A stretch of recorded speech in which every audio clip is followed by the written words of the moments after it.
कि गॉड का, शिव बाबा का परिचय देना होता है।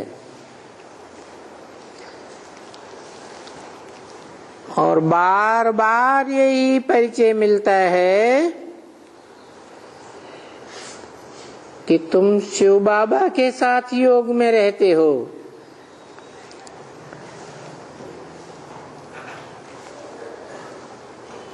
तो माया के तूफान भी बहुत आते हैं।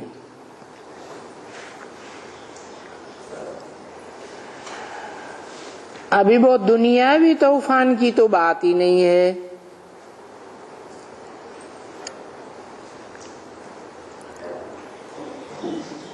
ये तो माया के तूफान हैं।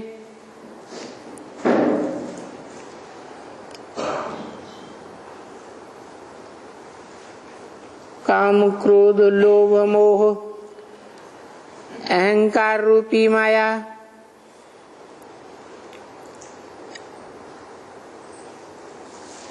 ये बरसात है, तूफान है, अर्थक्वेक है, ये तो कैलेमिटीज हैं।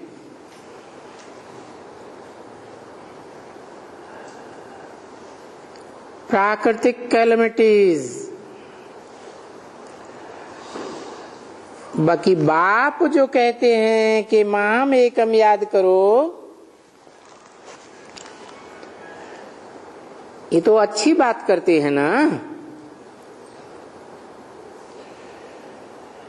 सभी मनुष्य भगत हैं, किसी न किसी को याद करते हैं।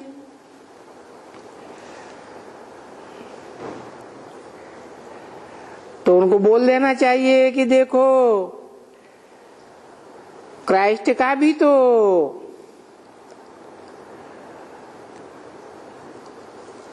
भगत होता है ना। वो क्रिश्चियंस भी तो किसी को याद करते हैं ना।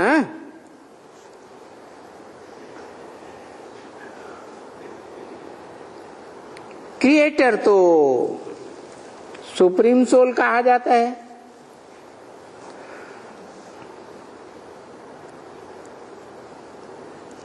क्राइस्ट को तो क्रिएटर नहीं कहते हैं। बाकी तो जो भी सोल्स हैं, धर्म पिताएं हैं, वो सब चिल्ड्रंस हैं गॉड फादर की, यानी क्रिएशन है।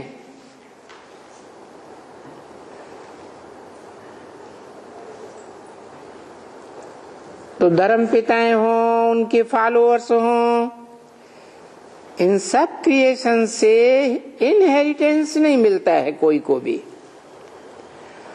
और कोई प्रकार का इनहेरिटेंस नहीं मिलता है। वर्षा मिलता है क्रिएटर से।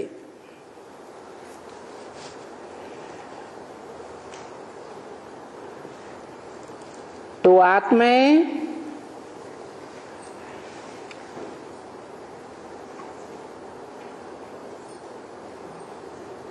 क्रिएशन कैसे हैं?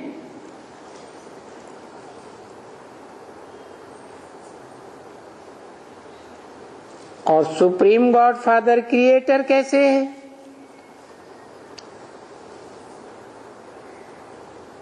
क्योंकि आत्माएं जन्म मरण के चक्र में आने से जन्म जन्मांतर जन्म के चक्र में आती रही।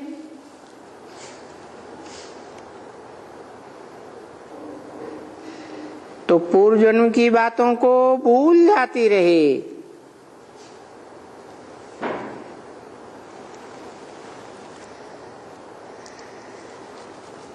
और ऐसे करते करते आत्माएं देह के बंधन में आते आते, विकारों के बंधन में आते आते अपने स्वरूप को ही भूल गई।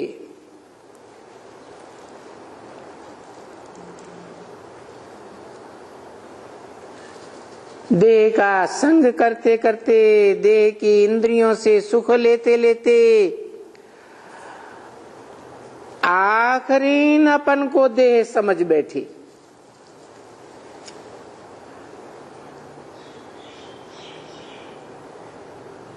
अपनी आत्मा के स्वरूप को भूल गई।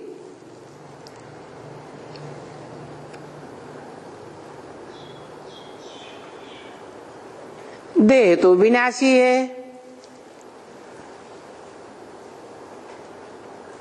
आज है कल नहीं।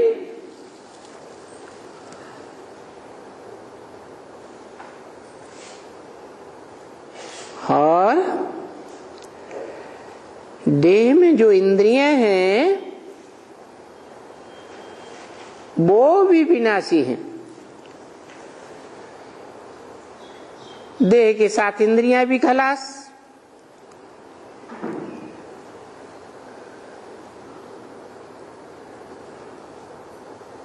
आत्मा रह जाती है, लेकिन वो अपने स्वरूप को भूल गई। तो जैसे जड़वत हो गई, जैसे देह है जड़वत,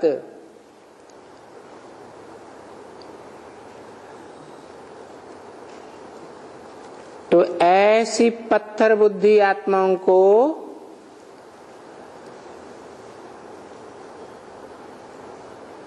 जिन देहधारी धर्म पिताओं को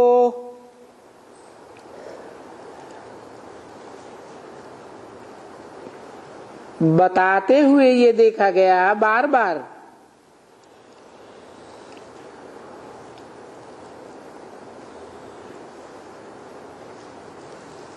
कि रूह कब्र दाखिल हो जाती है।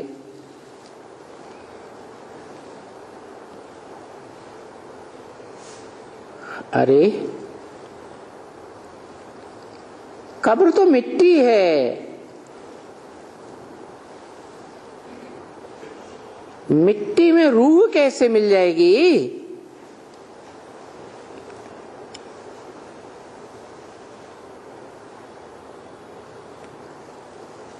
अपन को मिट्टी रूपी देह समझ लेते हैं,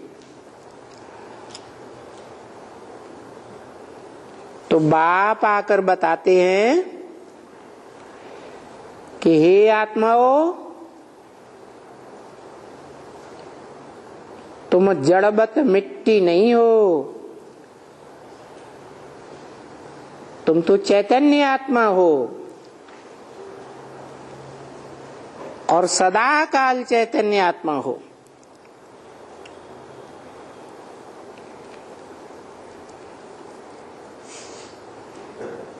आत्माओं को परिचय मिलता है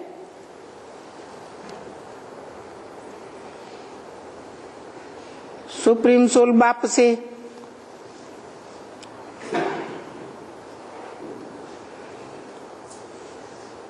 कि जैसे मैं निराकार हूं,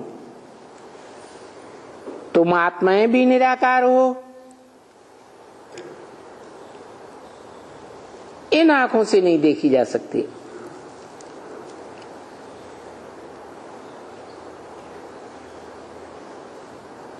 यहां तक कि वैज्ञानिकों के सूक्ष्म यंत्रों से भी नहीं देखी जा सकती।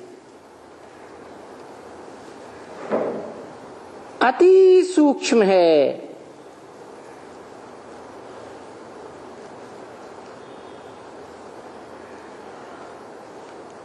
इस आत्मा को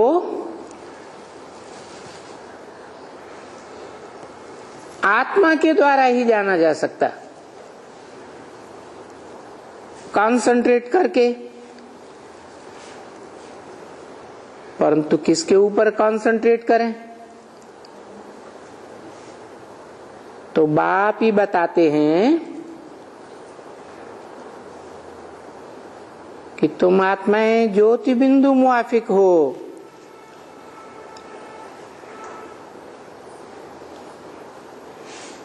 तुम आत्माओं का बाप, मैं भी ज्योति बिंदु हूं।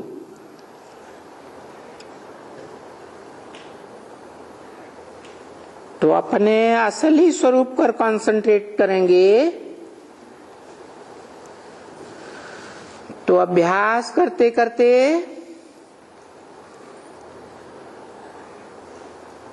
अपने अनेक जन्मों को जान सकेंगे।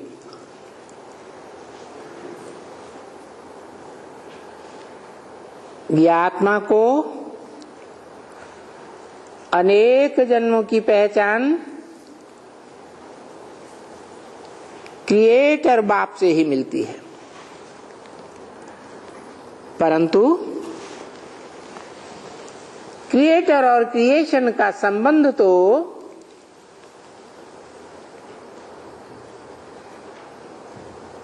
साकार से होता है ना।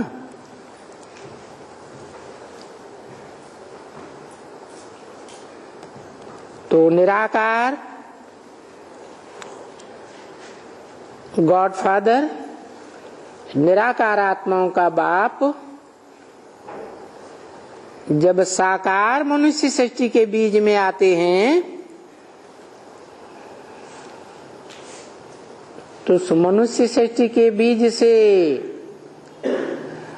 मनुष्य सृष्टि रूपी झाड़ क्रिएट करते हैं,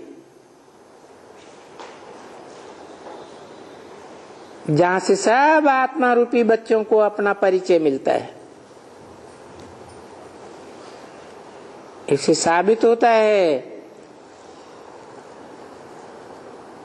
कि निराकार आत्माओं का बाप, निराकार जब तक साकार मनुष्य में ना आवे तब तक क्रिएशन नहीं कर सकता, क्योंकि उसको अपना मुख ही नहीं है। तो क्रिएटर से ही क्रिएशन को परिचय मिलता है और वर्षा मिलता है, अपनी जानकारी का भी वर्षा मिलता है, अपने बाप की जानकारी का भी।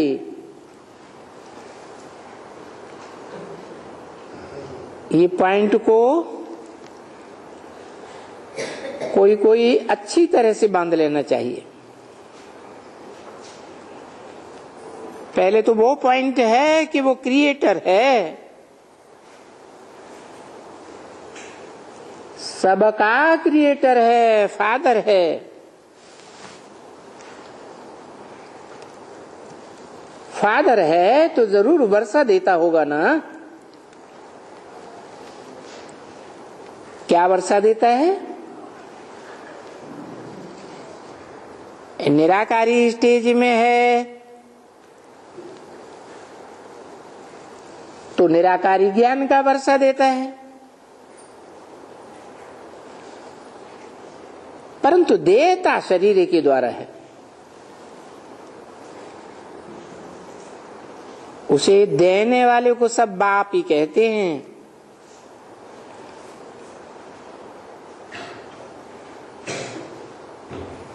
फिर बच्चे जन्म मरण के चक्र में आते आते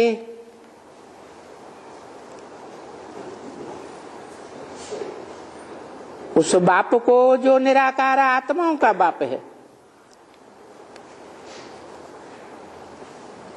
उसे भूल जाते हैं। फिर कहते हैं आए करके हमको लिबरेट करो, हम देह में फंस गए।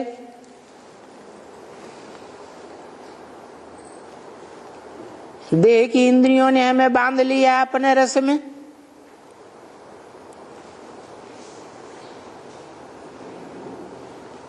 तो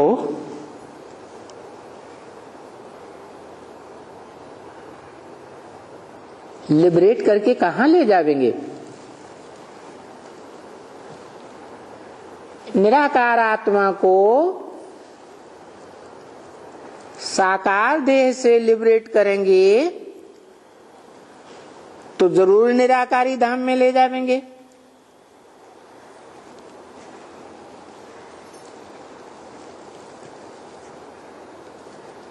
आत्मा रूपी बच्चे कहेंगे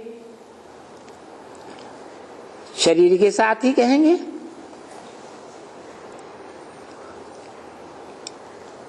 क्योंकि कहना तो मुख से होता है,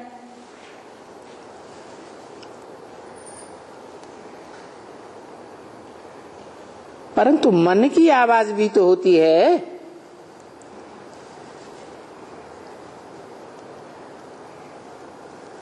साकार द्वारा जो आवाज निकलती है वो साकारी के पास पहुंचती है, और निराकारी मन बुद्धि की जो आवाज होती है वो मन बुद्धि रूपी आत्मा, जिसे मनुष्य सृष्टि का बाप कहा जाता है, उस मनुष्य सृष्टि के बाप के द्वारा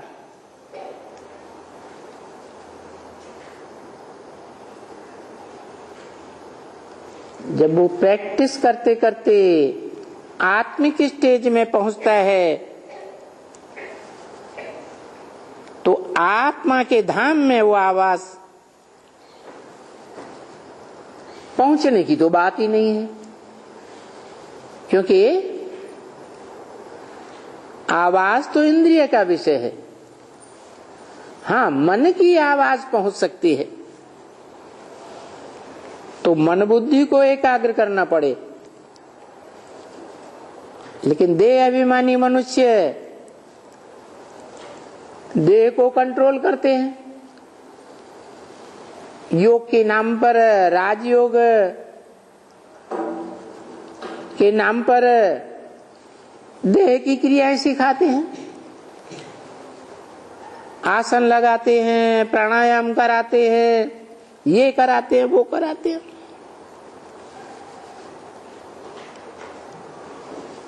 अब देह की क्रियाओं से तो देह कंट्रोल हो सकती है ना, आत्मा कैसे कंट्रोल होगी?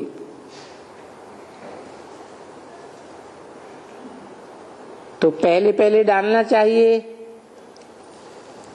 निराकार आत्मा को, निराकार आत्माओं के घर को जानना चाहिए।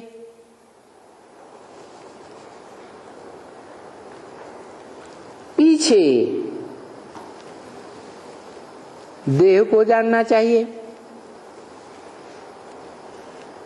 देहधारियों को जानना चाहिए।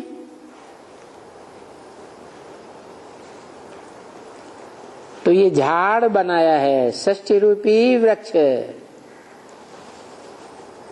इसे देखेंगे, ये बुद्धि से समझाएंगे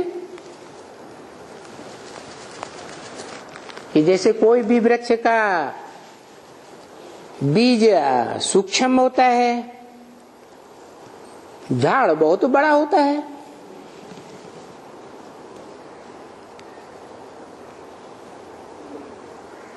तो जब वृद्धि होती है, परिपक्वता झाड़ में आती है, फिर बीज तैयार होता है। जब बीज परिपक्व हो जाता है तो झाड़ से डिटैच हो जाता है। ऐसे ही है ये आत्मा, बीज है इस शरीर का। शरीर जैसे झाड़ है, जन्म बाई जन्म करते करते बीज परिपक्व होता है,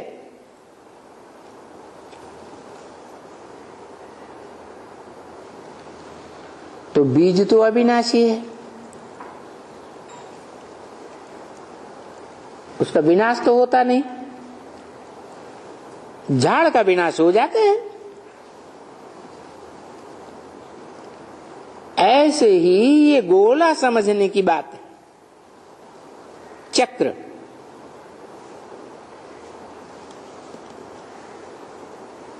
चार युगों का चक्र है। ये दुनिया एक चक्र है। जैसे ड्रामा के 4 सीन होते हैं, तो इसमें भी 4 सीन हैं, 4 अवस्थाएं।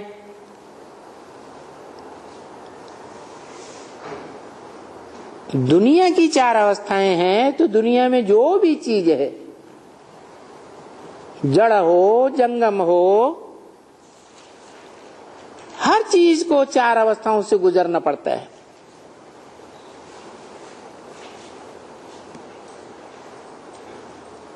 तो ये बुद्धि से समझने की बात है। बच्चा हो, मकान हो, दुकान हो, नदी हो, कुछ भी हो, इस दुनिया में हर चीज 4 अवस्थाओं से पसार होती है।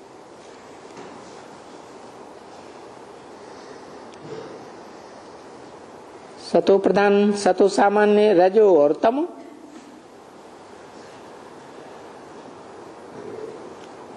लास्ट में बरोबर हम सबको बाप घर ले जाएंगे। बाद में फिर जैसे नंबरवार धर्म पिताएं आते हैं, उनके द्वारा धर्म की स्थापनाएं होती हैं। पहले तो सब जानते हैं कि हिस्ट्री में भारत ही सबसे पुराना था, डीटी धर्म, देवता धर्म। उस समय कोई दूसरा धर्म नहीं था।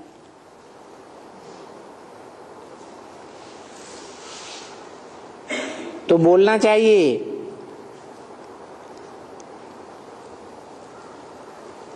कि आत्माओं का बाप भारत में आते हैं।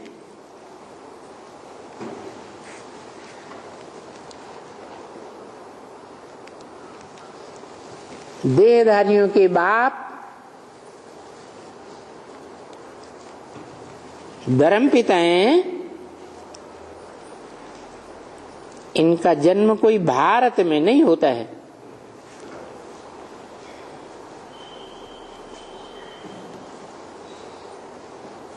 तो वो सबके कोई बाप थोड़े ही हैं। जो सबका बाप है वो सबको घर ले जाते हैं।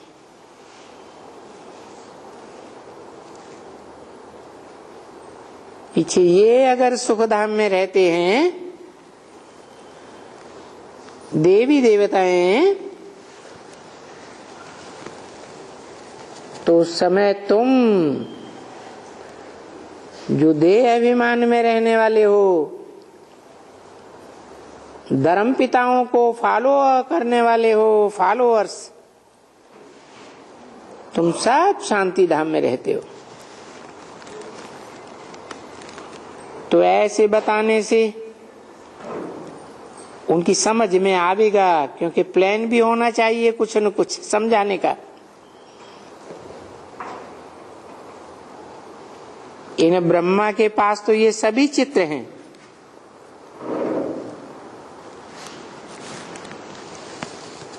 चलो चित्र न भी हैं तो ये तो हैं।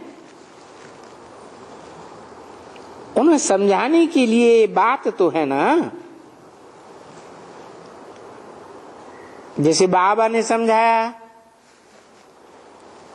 Gate way of haven,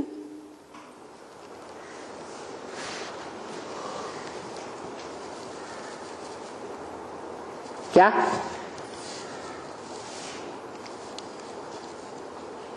Mahabharat युद्ध, गेट वे टू हेवन,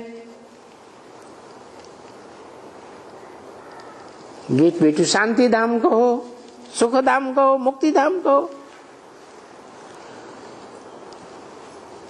तो वो तो पहले अच्छी तरह से समझाना चाहिए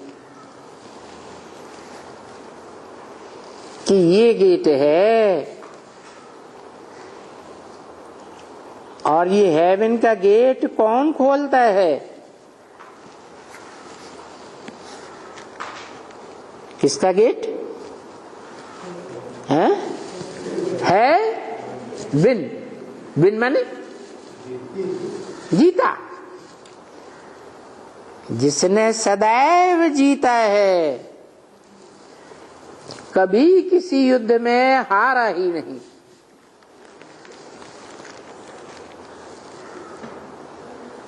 भारतवासी जानते हैं कि भारत के जो शास्त्र हैं उनमें एक ही व्यक्ति है, नारायण, जिसकी युद्ध में कभी हार नहीं हुई।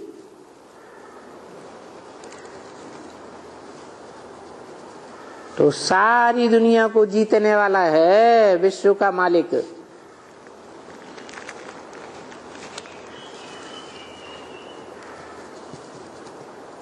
उसी को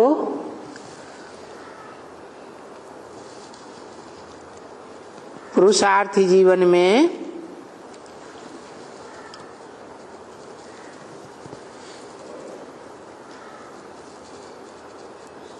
नाम दे दिया है,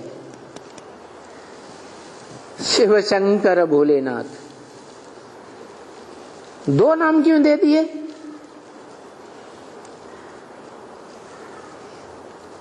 शिव है सदा संपन्न स्टेज वाली आत्मा का नाम,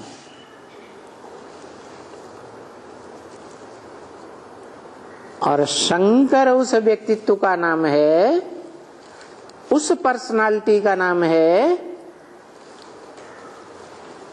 जिसमें तीन आत्माएं एक साथ काम करती हैं।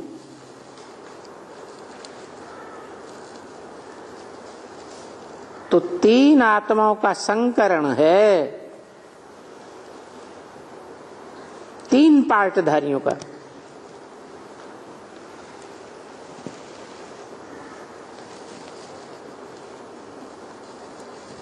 तो त्रिमूर्ति शिव कहा जाता है।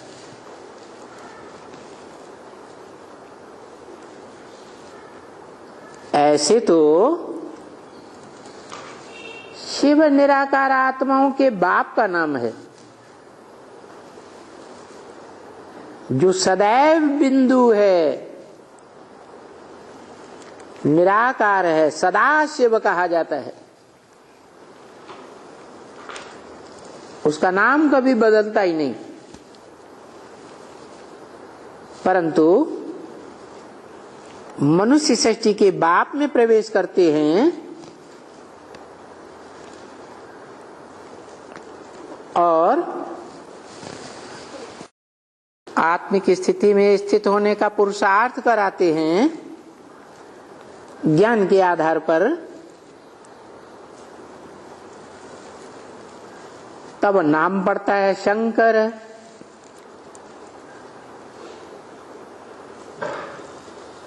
जो तीन आत्माओं के संकरण का पार्ट, मिश्रण पार्ट का नाम है।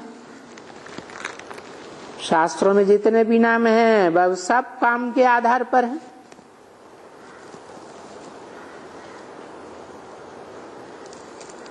तो वो है मनुष्य सृष्टि का बाप।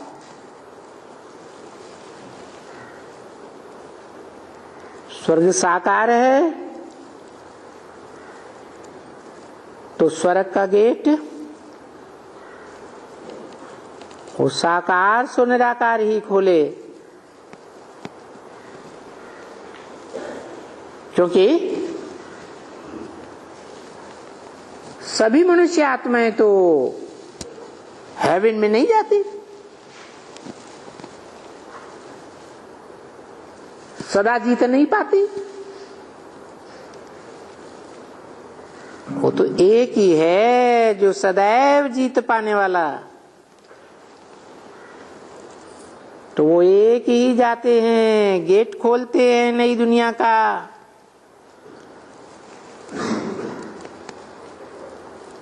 और दूसरा गेट खुलता है शांति धाम का। तो जब सुप्रीम फादर आते हैं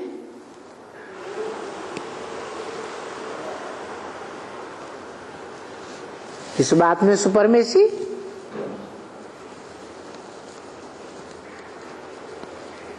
बाप बनने में सुपरमेसी।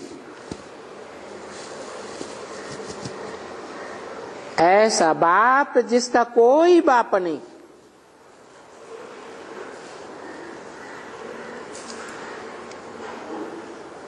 सभी धर्मों के फॉलोअर्स के बाप होते हैं।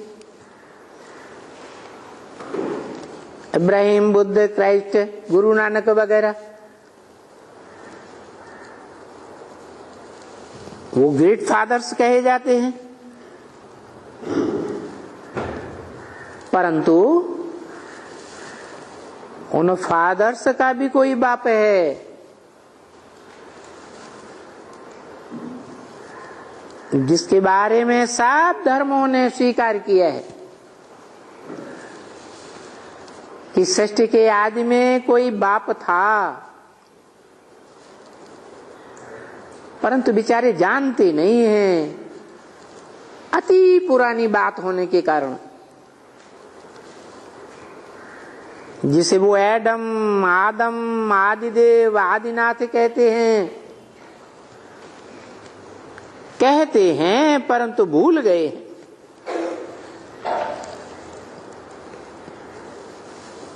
कि वो सारी मनुष्य सृष्टि का बाप है। कोई भी धर्म खंड का हो, कोई भी धर्म का हो, वो सब का बाप है।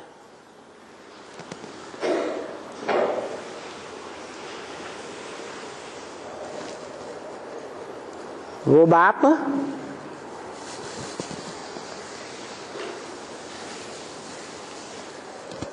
अभी इस संगम युग में आए हुए हैं।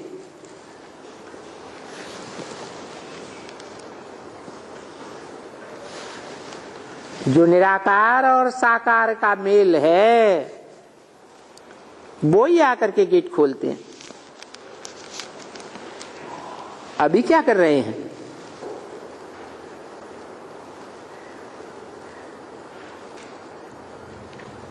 वो अभी जो इम्प्योर हो गए हैं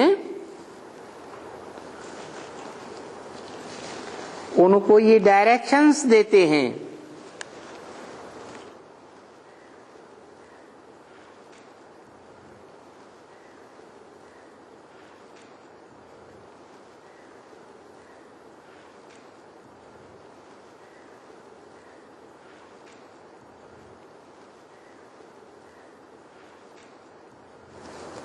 श्रीमत देते हैं कि इस मनुष्य सृष्टि में जो श्रेष्ठ ते श्रेष्ठ है उसे पहचानो।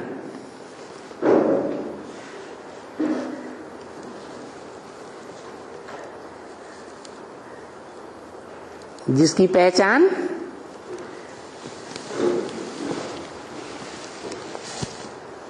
निराकार आत्माओं का बाप ही दे सकते हैं। वो निराकार आत्माओं का बाप कहते हैं कि मुझे साकार में आए हुए बाप के समान स्वरूप को याद करो, साकार को याद करो, निराकार को याद करो।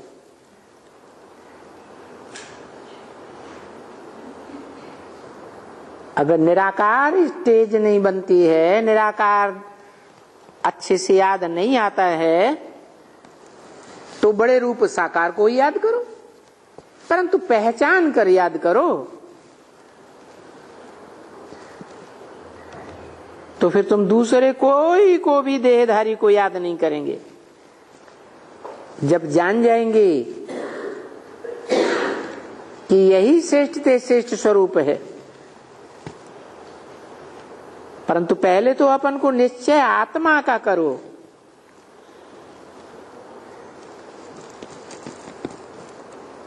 कि मैं आत्मा हूं, निराकार हूं, अविनाशी हूं। कोई भी देहधारी विनाशी को याद न करो। और फिर अपन को आत्मा समझ, बाप को याद करो तो तुम्हारा जो ये जो पाप है वो कट जाएगा। क्योंकि इस सारी मनुष्य सृष्टि में, सारी मनुष्य सृष्टि का एक ही बाप है जिसके सारे पाप कट जाते हैं योग बल से। वो कट करके फिर ये जो डेविल वर्ल्ड है, राक्षसी दुनिया, उससे छुड़ा करके फिर तुमको शांति धाम ले जाते हैं, ले जाएगा। अभी अपन को निराकार ज्योति बिंदु आत्मा समझने का जो पुरुषार्थ करेंगे वो फिर आएंगे नई दुनिया में या शांति धाम में। फिर जो जितना पुरुषार्थ करेंगे नंबरवार, वो अपने अपने धर्म में ऊंच पद पाएंगे। जो पुरुषार्थ नहीं करेंगे, कम करेंगे, तो नीचे पद में आवेंगे।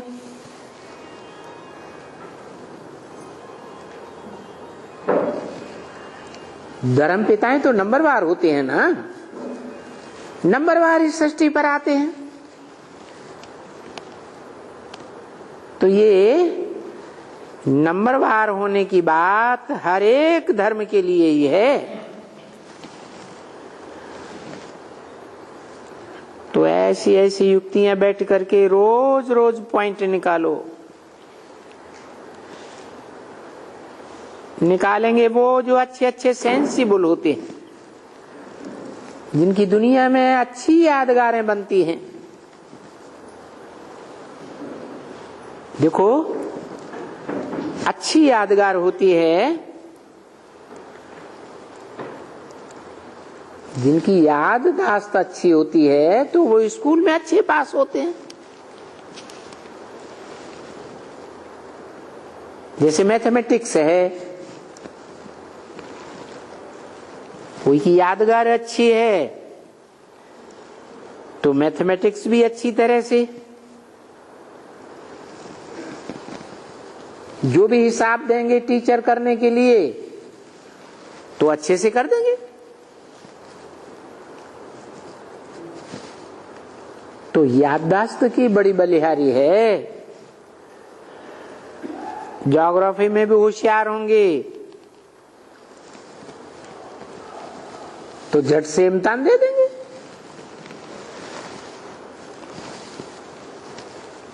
कोई होशियार होते हैं, कोई होशियार नहीं होते हैं।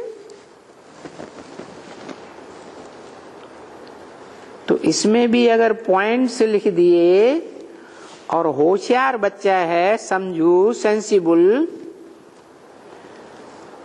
तो उनको अपने इंग्लिश में कोई में लैंग्वेज में ट्रांसफर कर करके वो जो ईश्वरीय ज्ञान के पॉइंट्स हैं वो मुख्य मुख्य देने होते हैं। तो उसमें पहले पहले इस ब्रह्मा ने भी जो मुख्य में शुरू किया कि हम शिव बाबा का आपको वो नॉलेज देंगे, उनका ऑक्यूपेशन बताएंगे,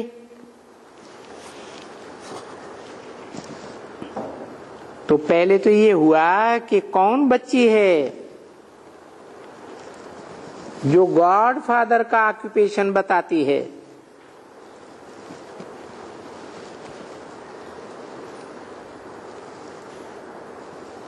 तो पहले तो उनके सगे संबंधियों को देखें। देखो, मैं तुम जो आए हुए हैं friends and brothers and sisters, नहीं तो हो तो सभी ब्रदर्स हो ना, जबकि आत्माएं हो तो ब्रदर्स हो। सोल्स हो तो सभी ब्रदर्स हो। पीछे जब रचना हुई है मनुष्यों की तो प्रजापिता ब्रह्मा द्वारा रचना रची गई है। प्रजा कितनी? सारी मनुष्य सृष्टि में जो भी प्रजा है, प्रजा का अर्थ ही है प्रकृष्ट रूपेण जायते, प्रकृष्ट रूप से जन्म लेने वाली, मना वाइब्रेशन से जन्म लेने वाली। नहीं तो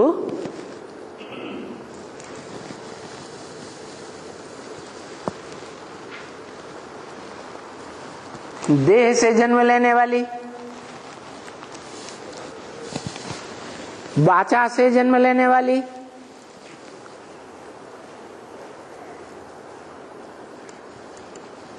दृष्टि से जन्म लेने वाली,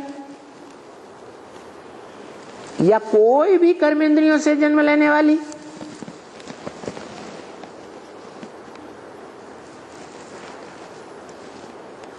सारी प्रजा तो नहीं होगी ना, क्योंकि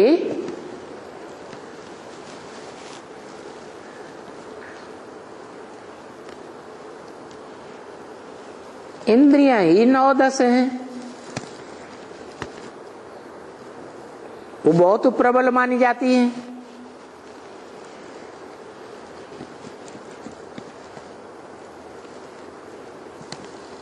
बलात् कहां से कहां ले जाती है,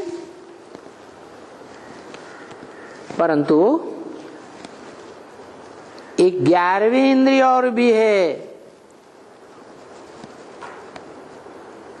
जो सभी इंद्रियों से पावरफुल है, मन, माइंड।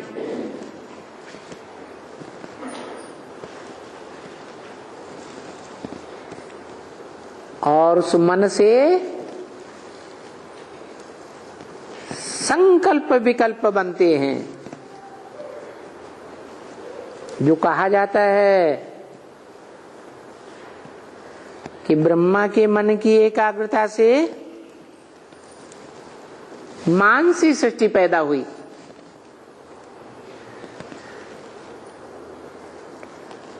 उस मानसी सृष्टि में सर्वोपरि गाया हुआ है सनत कुमार, ज्ञानियों का कंट्रोलर, योगियों का भी कंट्रोलर। ज्ञान के सत्संकल्पों से प्रैक्टिस करते करते, याद की प्रैक्टिस करते करते जो एकाग्रता पैदा होती है, कोई भी वाइब्रेशन की, वो वाइब्रेशन बहुत पावरफुल होता है।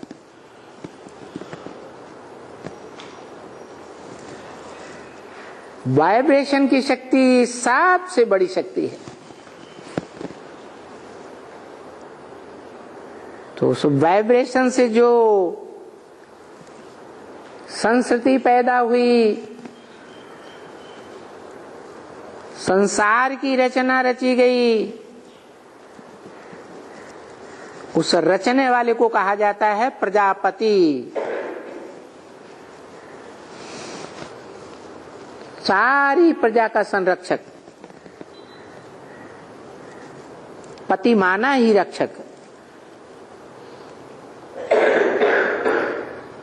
उस प्रजापति के तुम सभी ब्रदर्स एंड सिस्टर्स हो।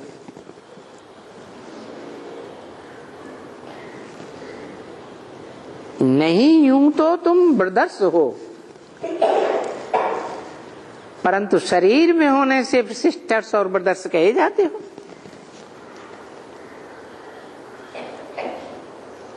तो आओ ब्रदर्स एंड सिस्टर्स, क्योंकि हैं ही ना ब्रदर्स एंड सिस्टर्स।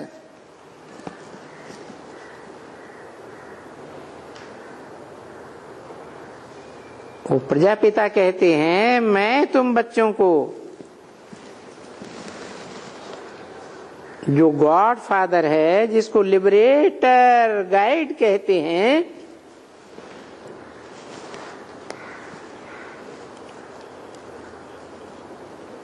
तुमको उनका ऑक्यूपेशन बतावें।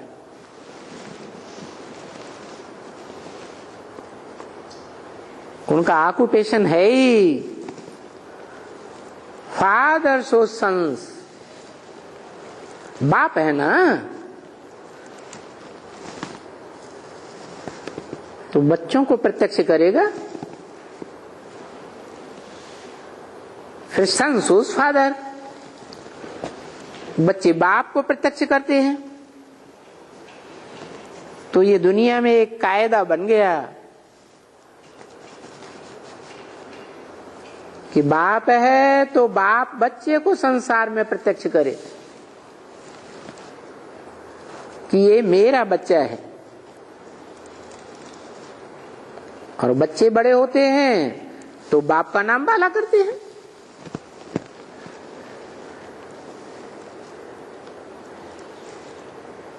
ये कोई भी समझ सके, जो समझू होगेगा वो समझेगा।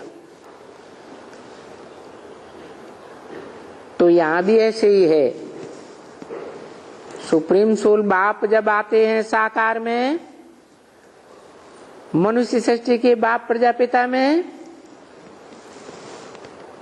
तो बाप पहले बच्चों को प्रत्यक्ष करते हैं कि कौन है मेरे श्रेष्ठ ते श्रेष्ठ बच्चे और क्या है उनका ऑक्यूपेशन, वो जानते हैं। जो बाप का धंधा सो बच्चों का धंधा।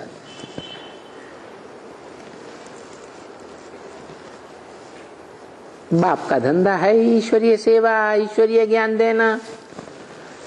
बच्चों का भी धंधा है ईश्वरीय ज्ञान लेना और ईश्वरीय ज्ञान देना। इस ज्ञान के लेन देन में जो अव्वल नंबर द्वयम नंबर पास होते हैं, फुल पास होते हैं, उनकी फिर अव्वल नंबर द्वयम नंबर माला बनती है। अव्वल नंबर माला है 8 की और सेकंड नंबर माला है 108 की।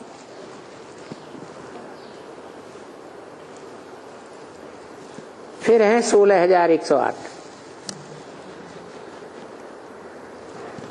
इसलिए 3 प्रकार की मालाएं दिखाई जाती हैं। सर के ऊपर 8 की माला देखा है, शंकर का चित्र, परंतु उसे कहेंगे शिव शंकर भोलेनाथ, या तो कहते हैं शिव शंकर भोलेनाथ भोले भाले,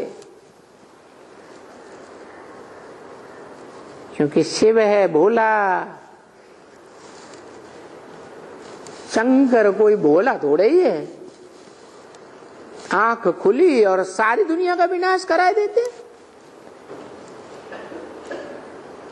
लेकिन दोनों को इकट्ठा कर दिया।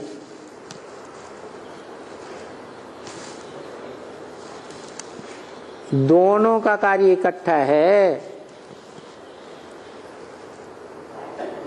शिव बाप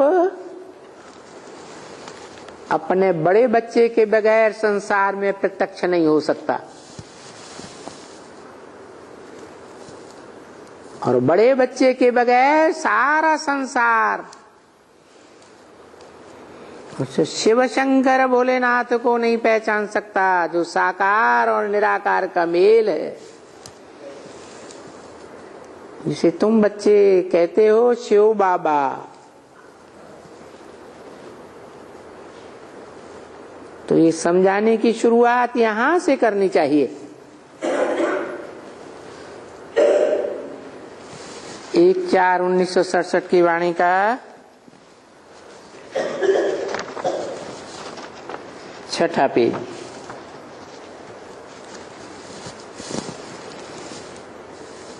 तो अब बताओ बाप की ऑक्यूपेशन कैसे बताएंगे?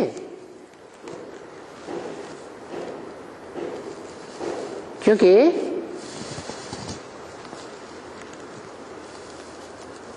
सुप्रीम गॉड फादर का ऑक्यूपेशन बतावे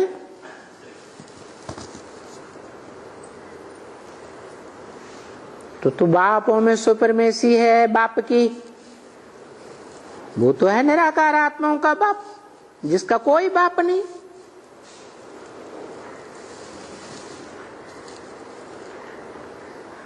उसके पास क्या है?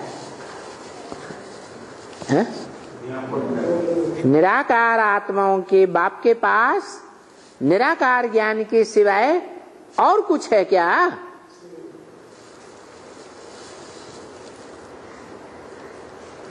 तो वो निराकार बाप इस सृष्टि पर आते हैं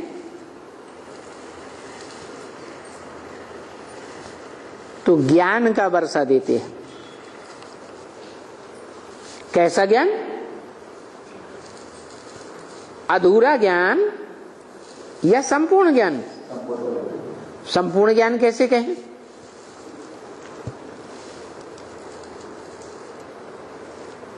संपूर्ण की पहचान क्या और अधूरे की पहचान क्या?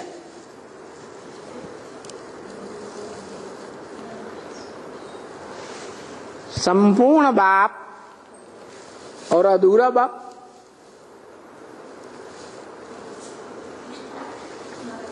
अधूरा बाप अधूरा वर्षा देगा या संपूर्ण वर्षा देगा? तो धर्म पिताओं को क्या कहेंगे? इब्राहिम, बुद्ध, क्राइस्ट, गुरु नानक आदि अधूरे बाप हैं या संपूर्ण बाप हैं? क्यों?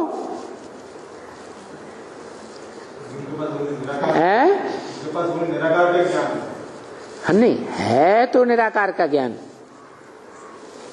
लेकिन वो इसे विस्तार पूर्वक समझते भी नहीं है और दूसरों को समझाए भी नहीं सकते हैं।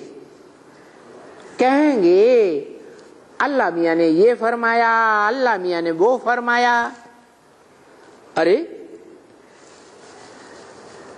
अल्लाह मियां ने कहां से फरमाया? क्या आकाश से आवाज आती है? आवाज के लिए तो मुख चाहिए ना। तो उनको पता ही नहीं है कि अल्लाह मियां फरमाते कैसे हैं, बोलते कैसे हैं, अल्लाह मियां ने क्या डायरेक्शंस दिए। अरे दुनिया में ड्रामे होते हैं, नाटकबाजी करते हैं,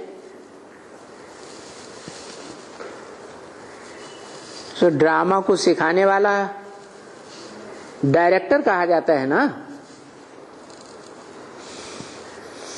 डायरेक्टर भी तो पर्दे के पीछे प्रॉम्प्टिंग करता है ना।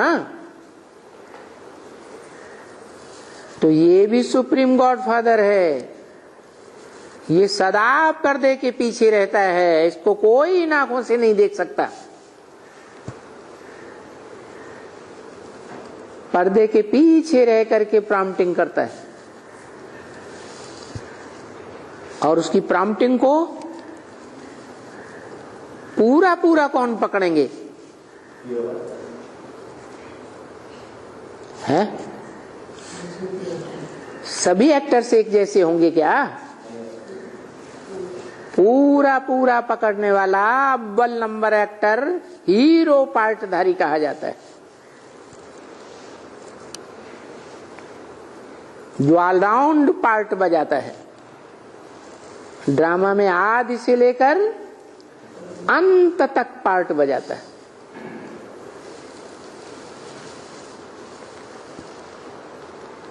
तो उसके आधार पर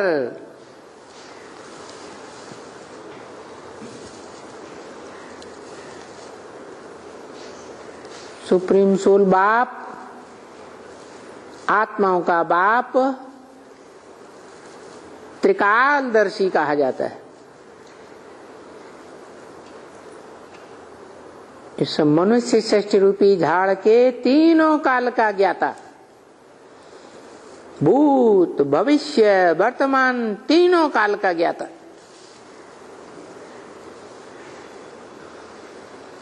किसके तीनों काल का ज्ञाता? क्या गुरु नानक के तीनों काल का ज्ञाता? अरे इब्राहिम बुद्ध क्राइस्ट के तीनों काल का ज्ञाता? वो तो इस सृष्टि रूपी रंगमंच पर मध्य में आते हैं।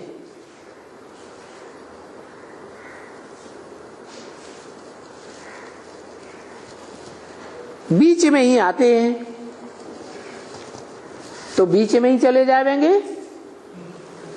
या ऑलराउंड पार्ट बजाते हैं? बीच में आते हैं, बीच में चले जाते हैं।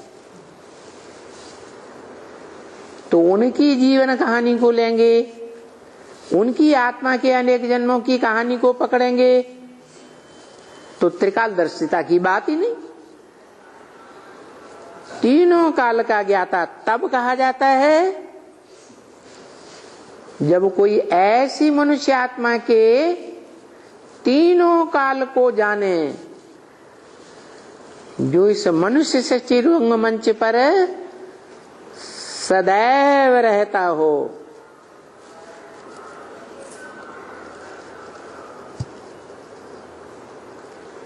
सदा काल रहता हो। तो जैसे बाप सदा शिव है, वैसे ही बच्चा भी इस मनुष्य सृष्टि रूपी रंगमंच पर सदा काल होना चाहिए।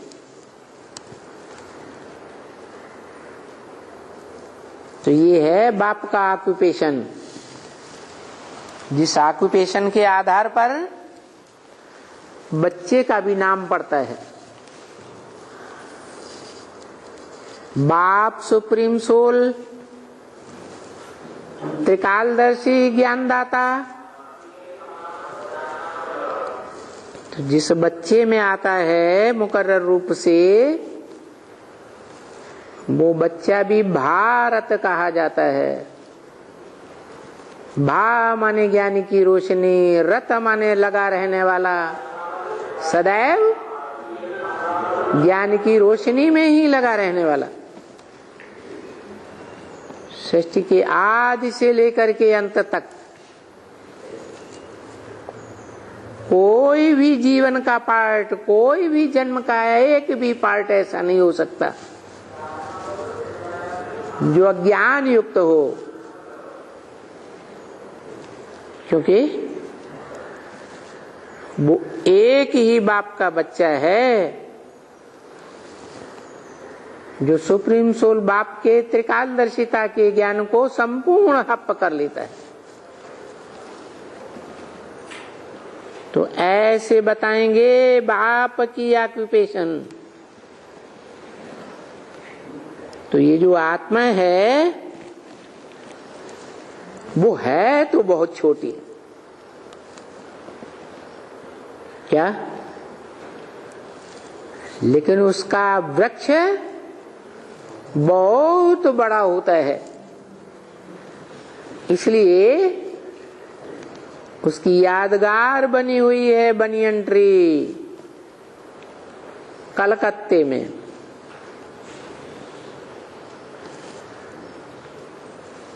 कौन सा वृक्ष है? बड़ा वृक्ष है, बहुत बड़ा।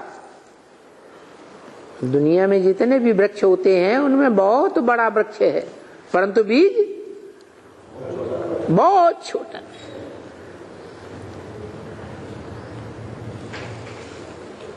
वो आत्मा है, स्टार मिसल है, और वो स्टार इस भ्रकुटी के बीच में रहता है, जिसका नाम ही है भ्रकुटी, बरीपुरी कुटी। कैसी कुटी? बरीपुरी है। जैसे राजा ऊंची गद्दी पे बैठता है या प्रजा के साथ नीचे बैठता है? तो ऐसे ही ये शरीर रूपी राज्य में आत्मा उत्तमांग में बैठती है। उत्तमांग मस्तक को कहा जाता है, और उसमें भी भरी पूरी कुटी, दोनों भ्रकुटी के बीच, दोनों आंखों के बीच